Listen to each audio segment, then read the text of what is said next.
Olá, queridos alunos do quarto período do curso de Direito da Faculdade de São Lourenço. Neste pequeno vídeo lição, falarei a respeito das obrigações indivisíveis. Bem, para falarmos das obrigações indivisíveis, devemos entender, primeiramente, o que vem a ser realmente a indivisibilidade de uma obrigação. Pois bem, o artigo 257 do Código Civil, ele prevê a indivisibilidade das prestações, devendo a divisibilidade ser pactuada entre as partes. Portanto, a indivisibilidade da obrigação, ela não consiste em fracionar o objeto, sim, ou a prestação da obrigação, mas sim o adimplemento, a forma de pagar a prestação, correto? Então, e esta forma de se pagar a prestação, ela pode ser de forma natural em relação ao objeto, de forma pactuada, ou seja, as partes convencionaram entre si, ou de forma legal. Então, essa divisibilidade a que referimos é a divisibilidade da relação jurídica, tá? Com relação a isto. Naturalmente que podemos pensar, né, com relação ao objeto, quando se trata em relação aos objetos divisíveis e indivisíveis. E aí sim a gente se refere, retornando lá atrás no artigo 87 do Código Civil, que fala que são bens divisíveis e bens indivisíveis, correto? Então vamos raciocinar. Primeiramente vamos pensar, estudando a divisibilidade das obrigações, vamos pensar então no adimplemento. Mas naturalmente, por uma questão lógica, existem objetos que são naturalmente indivisíveis, certo?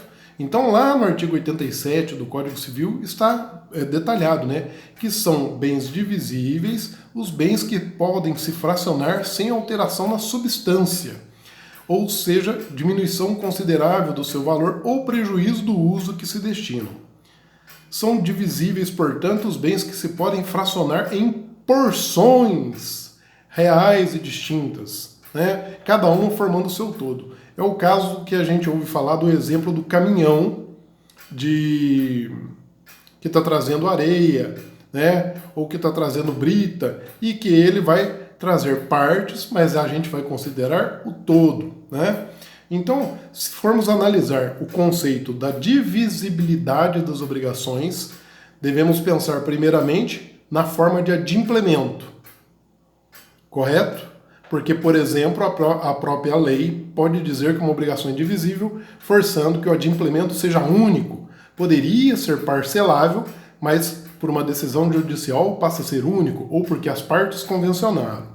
Por outro lado, analisamos então com relação à natureza do objeto, correto? Por outro lado, vamos analisar então a indivisibilidade. É indivisível a prestação que tenha por objeto um bem que não pode ser fracionado sem que a sua substância seja alterada, né? Ou quando as partes assim convencionaram, assim pactuaram. Ou seja, as partes falaram, olha, apesar disso ser fracionável, nós estamos convencionando que não, terá que ser entregue no todo, correto?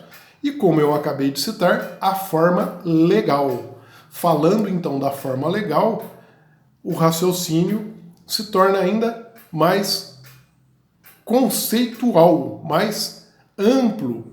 Por quê? Porque jurídico legalmente aquele objeto que era fracionável, aquela obrigação que poderia ser divisível, passa a não ser mais divisível em função do que a lei ou que a decisão judicial assim determinou. Este conceito da divisibilidade das obrigações é extremamente importante para nós para podermos continuar o estudo do direito das obrigações. Portanto, sempre devemos analisar a divisibilidade das obrigações sobre dois prismas. Primeiramente, analisar o objeto e a sua característica de divisível ou indivisível. E depois, propriamente e tecnicamente, A divisibilidade do adimplemento tem que ser de uma única vez porque o objeto é fracionável ou não é fracionável. Tem que ser em prestações porque assim foi ajustado. Ou tem que ser divisível ou indivisível porque assim a lei determinou, ou a lei ou a decisão judicial.